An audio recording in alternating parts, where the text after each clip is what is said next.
Assalamualaikum warahmatullahi wabarakatuh.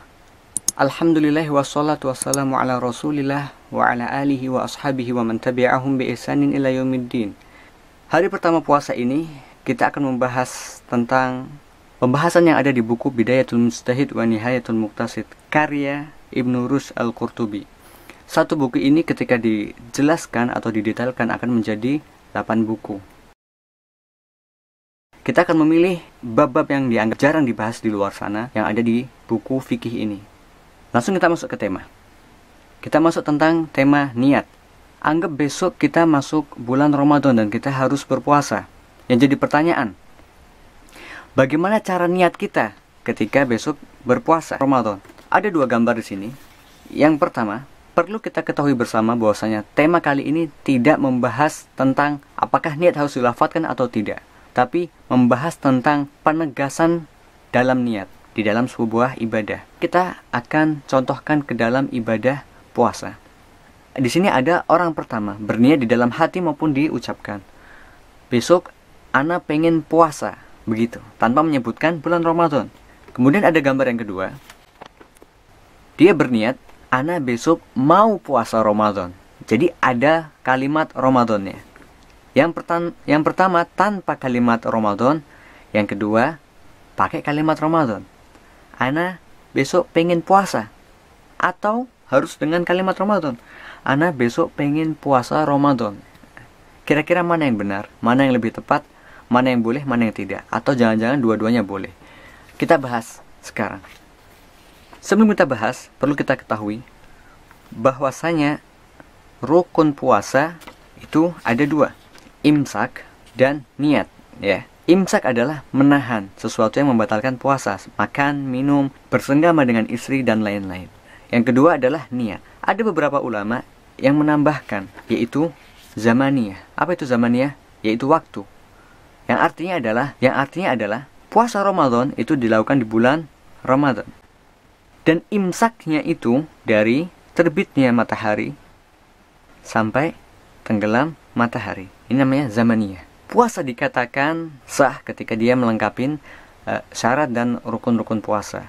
Dan ini adalah rukun-rukun puasa. Sekarang kita bahas tentang niat. Yang jadi pertanyaan adalah, apakah niat itu harus ditentukan, harus ditegaskan penentuannya, padahal kita sudah tahu besok adalah bulan Ramadan. Ketika bulan Ramadan tidak ada puasa wajib lainnya kecuali bulan Ramadan. Di situ ada perbedaan pendapat. Pendapat Imam Syafi'i adalah ketika besok itu bulan puasa, masuk bulan Ramadan, maka kita harus menentukan bahwasanya kita ingin puasa Ramadan. Kemudian Imam Abu Hanifah berpendapat, niat apapun di bulan Ramadan, mau itu niat puasa nazar atau yang lainnya, ketika kita lakukan di bulan Ramadan, maka akan dianggap atau menjadi puasa Ramadan. Kecuali musafir. Karena hakikatnya seorang musafir itu tidak wajib puasa pada waktu Ramadan. Dia diberikan keringanan untuk melakukan puasa itu di hari yang lain. Menurut Abu Hanifah, ketika seorang musafir, ketika dia ingin berpuasa Ramadan, maka dia harus menentukan niatnya bahwasanya besok dia ketika safar, dia ingin tetap berpuasa Ramadan. Karena dalam hakikatnya, dalam aslinya dia itu tidak wajib berpuasa ketika safar. Kemudian Imam Ahmad berpendapat, ketika kita tahu besok itu bulan Ramadan, maka tidak perlu ditentukan. Kita cukup berniat ingin berpuasa. Otomatis akan dihitung itu untuk puasa Ramadan. Karena puasa Ramadan itu sudah jelas datang ketika bulan Ramadan. Ketika kita ingin berpuasa, kita cukup berniat besok kita ingin puasa. Otomatis itu menjadi dihitung dengan puasa Ramadan. Berbeda dengan sholat. Saya kepengen sholat wajib. Sholat wajib itu ada 5, yang mana yang diinginkan. Tapi ketika waktu zuhur, sholat 4 rakaat, atau ketika asar, sholat 4 rakaat, itu perlu ditentukan. Mau sholat apa? Mau sholat zuhur atau asar? Jangan-jangan belum sholat zuhur, kan begitu. Kemudian, Imam Malik berpendapat, harus ditentukan niatnya. Tidak cukup hanya sekedar berniat ingin puasa. Kalau kita ringkas, di sini ada 2 pendapat.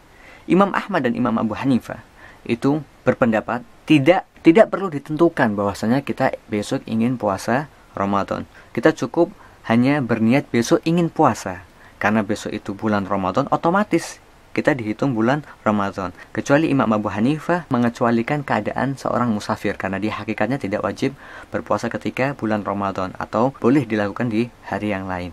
bulan yang lain. Dan pendapat yang kedua adalah pendapat Imam Syafi'i dan Imam Malik, yang mereka bilang harus ditain atau ditentukan bahwasanya walaupun besok itu udah jelas bulan puasa, bulan Ramadan, tapi tetap harus ditekankan bahwasanya besok kita ingin puasa Ramadan. Sebenarnya kenapa bisa berbeda pendapat seperti ini? Penyebabnya adalah apakah penentuan niat itu dilihat dari jenis ibadahnya atau dari detail jenis ibadah tersebut. Contoh, sholat wajib. Ketika orang jam 3 atau jam 4 sholat 4 rakaat, berarti dia sholat wajib. Apakah cukup bagi dia ketika ingin melakukan sholat 4 rakaat tersebut cukup meniatkan anak kepengen sholat wajib? Atau dia harus mendetailkan sholat wajib yang mana nih? Jangan-jangan bisa jadi ketika dia jam 4 sholat 4 rakaat, itu bisa jadi dia sholat zuhur karena dia ketiduran, atau jangan-jangan dia bisa jadi sholat asar. Sholat wajib itu adalah jenis ibadahnya, sholat wajib. Dan detailnya itu adalah sholat asar, zuhur, dan lain-lain. Jadi ketika ada seseorang sholat 4 rakaat jam 4 sore, bisa jadi dia sholat zuhur, bisa jadi dia sholat asar. Bisa jadi karena zuhur dia ketiduran dan bangun jam 4, setengah 4 dia melakukan sholat 4 rakaat. Nah, ketika kondisinya seperti ini, maka dia harus menentukan niatnya. Dia niat untuk sholat apa? Anak kepengen niat sholat zuhur karena tadi ketiduran baru bangun misalnya. Yang perlu dibahas adalah Ramadan. Karena puasa wajib yang disyariatkan adalah sebenarnya puasa Ramadan yang tanpa sebab, ya. Kemudian ketika ditanya puasa wajib itu ada berapa? Itu ada 3. Tapi yang lainnya itu karena sebab. Yang pertama adalah puasa kafaroh, bersumpah kemudian mengingkari sumpahnya atau dia berbohong dalam bersumpah, dia dikenakan kafaroh. Kemudian ada puasa nazar. Ketika seseorang bernazar ingin melakukan sesuatu, jika itu berhasil atau jika dia dapat sesuatu, maka dia akan berpuasa. Maka hukum puasa tersebut menjadi wajib. Tetapi dua puasa ini adalah ada penyebabnya. Tapi puasa Ramadan jelas. Ketika melihat hilal, ketika datang bulan Ramadan, wajib puasa Ramadan. Jadi puasa Ramadan itu ya sudah jelas. Kan gitu. Tidak perlu menyebutkan lagi ketika bulan Ramadan berpuasa, ya jelas itu puasa Ramadan. Ini adalah penyebab kenapa niat ketika bulan puasa itu, puasa bulan Ramadan itu harus ditentukan atau tidak. Karena tadi, puasa Ramadan ini karena ibadah itu ada yang jenisnya sudah jelas, ya. Ada yang perlu didetailkan. Ketika dia puasa sunnah, maka sunnah yang mana yang dia puasakan? Bisa jadi orang masuk masjid dan sholat 2 rakaat, bisa jadi dia sholat sunnah rawatib, atau bisa jadi dia sholat sunnah tahiyatul masjid, dan lain-lain. Tetapi ada juga ibadah yang sudah jelas, yang maknanya, yang namanya itu sudah jelas. Puasa Ramadan itu sudah jelas. Puasa itu dilakukan ketika bulan Ramadan. Jadi ketika kita besok Ramadan, ketika kita melihat hilal dan besok Ramadan, atau pemerintah menentukan besok Ramadan, maka sudah jelas ketika kita bilang besok saya ingin puasa, maka itu sudah dihitung bahwasanya dia ingin puasa Ramadan. Itu adalah penyebab perbedaan pendapat ulama ini. Pertanyaan yang selanjutnya, mana yang paling aman bagi kita? Kalau kita mengambil kesimpulan antara perkataan 4 imam yang di awal tadi, maka di situ ada poin-poin tertentu. Yang pertama, jika kita mukim atau kita bukan musafir, kita tidak safar, maka sebenarnya bebas. Cukup bagi kita untuk bilang besok bulan Ramadan, anak besok ingin puasa, itu sudah dihitung puasa bulan Ramadan. Atau kita mau kepengen mendetailkan, juga nggak masalah. Ketika mukim, maka bebas. Mutlak itu dengan kata saya besok ingin puasa. Kalau detail itu dengan cara saya besok ingin puasa Ramadan, jika mukim atau bukan musafir. Tapi jika musafir, yang paling aman adalah mendetailkan niatnya. Saya besok ingin puasa Ramadan, karena hakikatnya seorang musafir itu tidak wajib puasa Ramadan pada waktu bulan Ramadan. Dia diperbolehkan untuk berpuasa di bulan yang lainnya. Ini yang paling aman. Wallahu a'lam bishawab. Jika Anda merasa video ini bermanfaat, silahkan share, like, dan subscribe. Kita ketemu di video selanjutnya. Assalamualaikum warahmatullahi wabarakatuh.